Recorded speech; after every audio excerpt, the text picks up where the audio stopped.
Revisi Undang-Undang 32 tahun 2002 tentang penyiaran ini kan sedang berjalan ya. Mudah-mudahan tahun ini bisa diselesaikan. Pemberian kritik dan masukan. Jadi masyarakat juga nanti bisa aktif memberikan masukan kepada kita melalui kanal-kanal pengaduan yang sudah disediakan oleh Komisi Penyiaran Indonesia. Ketika batasan itu dilanggar, maka itu bisa berkonsekuensi kepada pelanggaran.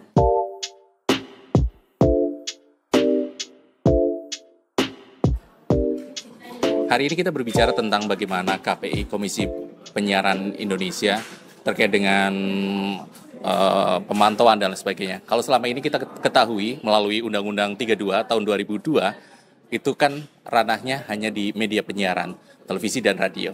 Nah, hari ini kita berbicara bagaimana di media sosial ataupun juga misalnya media penyiaran ini masuk di platform media sosial ataupun misalnya di YouTube dan lain sebagainya. Nah, kita perbincangkan bersama dengan Komisioner KPI Pusat, ada Ibu Mimah Susanti.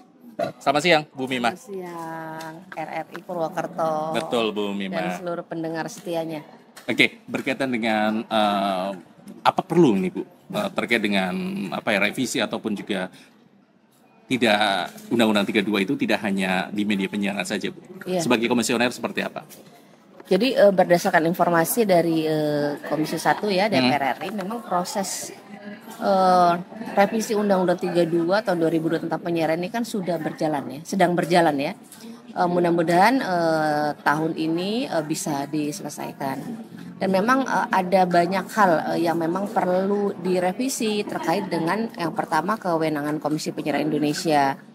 Karena memang perkembangan ya teknologi komunikasi dan informasi itu sudah semakin pesat, ditambah plus teknologi berbasis internet yang akhirnya banyak melahirkan media-media baru selain televisi dan radio yang menjadi ranah pengawasannya KPI. Jadi ini setuju sebagai komisioner ini memang saat ini perlu seperti itu. Sudah diperluas. Saatnya, kan udah dari 2012 ya, ini udah 2024 gitu ya. Sudah saatnya undang-undang itu dirubah agar dia bisa beradaptasi dengan perkembangan teknologi informasi. Dan begitupun televisi dan radionya. Akhirnya kan karena undang-undangnya belum direvisi, akhirnya bisnisnya pun harus segera beradaptasi gitu. Karena pemirsa dan penontonnya itu sudah beralih ke media baru. Nah, ini tantangannya. Perluasan pengawasannya di mana saja, Bu? Tentu perluasan pengawasannya nanti tidak terbatas kepada televisi dan radio ya, media konvensional, tapi juga kepada media-media yang berplatform digital gitu ya.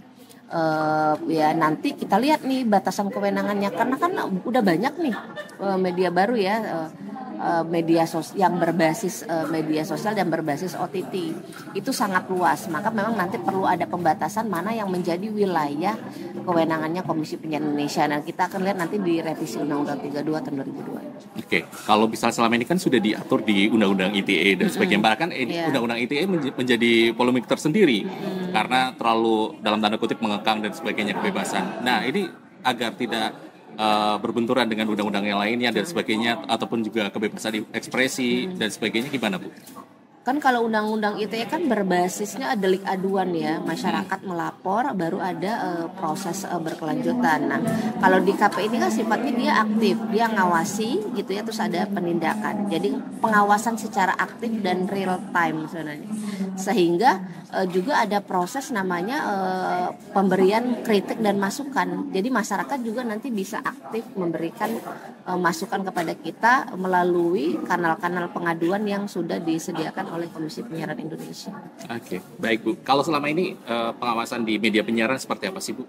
Televisi ataupun juga radio? Oh ya, jadi alhamdulillah ya. Jadi selain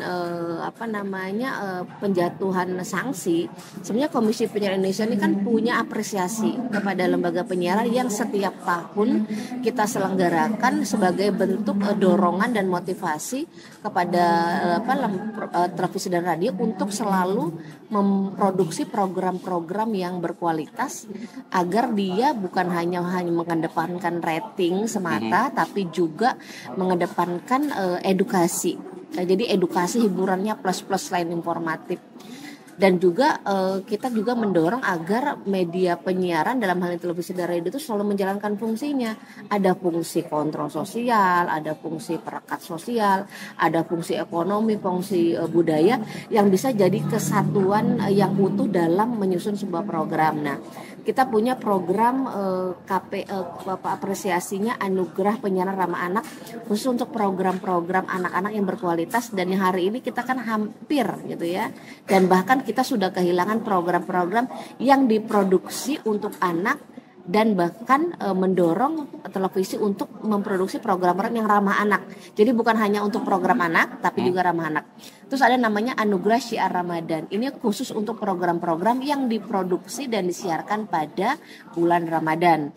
Untuk televisi dan radio ya. Juga ada program Anugerah KPI untuk keseluruhan program siaran yang diproduksi oleh televisi dan radio. Jadi ini mendorong selain ada punishment gitu ya, juga ada reward kepada lembaga penyiaran. Jadi saling berkolaborasi lah kita antara KPI dan lembaga penyiaran, termasuk hari ini nih ada program gerakan literasi juta pemirsa ini kan kerjasama juga kita dengan Asosiasi Televisi Swasta Indonesia gitu ya, agar seluruh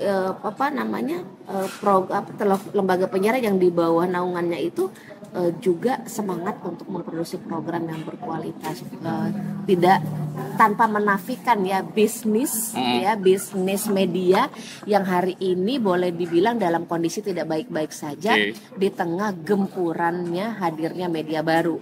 Tapi adaptasi itu dengan cepat dilakukan, karena jadi kita bisa mengakses program di televisi radio, tapi pada saat kita nggak bisa nonton, kita bisa akses di media mereka yang berbasis internet. Jadi ini sudah saling berkesinambungannya. Makanya udah saatnya undang-undang itu direvisi dengan segera. Jadi kita sangat mendukung dan mendorong, dan Komisi Penyiaran Indonesia pun sudah menyampaikan masukannya kepada Komisi 1 DPR RI untuk memperluas definisi penyiarannya dulu. Setelah diperluas definisi penyiarannya, baru ruang-ruang mana saja, platform mana saja, digital mana saja yang bisa menjadi wilayah pengawasannya KPI. Oke, kemarin pemilu serentak Bu, ada berapa teguran yang dilayangkan Bu, baik televisi ataupun radio? Ada nggak Bu? Untuk pelaksanaan penyelenggaraan pemilu tahun 2024 kita tuh banyak melakukan pembinaan, gitu ya, banyak melakukan pembinaan karena sifatnya kita ingin preventif, gitu ya, dengan memanggil seluruh lembaga penyiaran, terus ada menyusun peraturan, terus ada surat edaran, surat himbauan yang disampaikan secara terus-menerus kepada lembaga penyiaran. Dan ini kan kalau pemilu ini kan KPI kan sudah ada sendiri ya. Ada penyelenggaranya itu KPU, pengawasannya Bawaslu, terus ada penyelenggaraan untuk di media masanya ada Dewan Pers. Terus ada Kominfo juga. Nah, jadi kita bareng dalam sebuah sentra dalam sebuah komunikasi, saya lupa namanya, pengawasan bersama dengan berbagai lembaga tersebut. Bu, yang selama ini menjadi heboh kan ketika KPI melakukan teguran terhadap program yang ya misalnya artisnya terkenal, kemudian laki-laki berdandan ke perempuan ataupun juga sebaliknya gitu Bu. Nah ini sebenarnya ketika melakukan teguran itu apa sih Bu? Mekanismenya seperti apa Bu? Biar masyarakat tahu. Ya, jadi kan dalam pelaksanaan pengawasan konten kan kita punya aturan namanya tadi P3SPS ya, Pedoman Perilaku Penyiaran dan Standar Program Siaran. Jadi ketika konten itu disiarkan, ini batasannya ada rule yang tadi, ada aturan tadi gitu ya, yang harus menjadi panduan bagi televisi dan radio. Nah, ketika batasan itu dilanggar gitu ya, maka itu bisa berkonsekuensi kepada pelanggaran. Nah, mekanisme pelanggaran ini kita punya mekanisme penindakan pelanggaran administrasi namanya. Administrasi ini sifatnya teguran tertulis kepada program yang menyiarkan tersebut, program yang dimaksud lembaga penyiaran, tapi secara khusus kepada programnya. Jadi nanti kita kasih pertama bisa melalui proses klarifikasi. Proses klarifikasi adalah memanggil para pihak untuk menjelaskan nih, kita temukan nih adanya dugaan pelanggaran, kenapa terjadi. Mereka diberikan kesempatan untuk menjelaskan kenapa misalnya pelaksanaan program ini ada hal-hal yang memang dianggap melanggar oleh KPI. Nah, mereka diberikan kesempatan melanggar, atau juga bisa saja KPI tanpa gitu ya klarifikasi bisa langsung memberikan penindakan berupa teguran karena memang diatur oleh peraturan kita. Nah, dari situlah itu menjadi bahan evaluasi bagi lembaga penyiaran. Tapi jangan gini loh, penindakan atau sanksi yang diberikan oleh KPI ini jangan justru membuat mereka jadi lemah. Harusnya ini sanksi ini diberikan kepada mereka, lembaga penyiaran ini, untuk menjadi bahan evaluasi. Karena bisa saja sanksi yang didapatkan itu berasal dari temuan kita, hasil pengawasan, atau pengaduan masyarakat. Jadi kan masyarakat nonton gitu ya melalui kanal-kanal yang sudah ada gitu. Jadi itulah yang menjadi bahan rapat pleno kita untuk memutuskan bahwa apakah program siaran ini sudah melanggar beberapa pasal yang dimaksud. Jadi bukan hanya peraturan kita juga mengeluarkan berbagai surat edaran gitu ya, yang itu disampaikan kepada seluruh lembaga penyiaran, sama panduan rujukan agar mereka menjadikan rambu-rambu itu dalam memproduksi program. Bu, terakhir Bu, KPI apakah bisa memberi surat rekomendasi ataupun Bapak mencabut izin siaran, Bu? Oh, sekarang kewenangannya kan udah nggak ada. Kewenangannya ada di Kominfo. Oke. Ya, tapi Kalau surat KPI dapat memberikan rekomendasi gitu ya, berasal dari hasil pengawasannya, hasil evaluasi kepada Kominfo untuk menjadi bahan, salah satu bahan data pembanding ya ketika misalnya mau memperpanjang izin siaran. Oke, terima kasih. Hari ini kita berbincang bersama dengan anggota Komisi Penyiaran Indonesia, ada Ibu Mimah Susanti. Sampai jumpa. Sampai jumpa.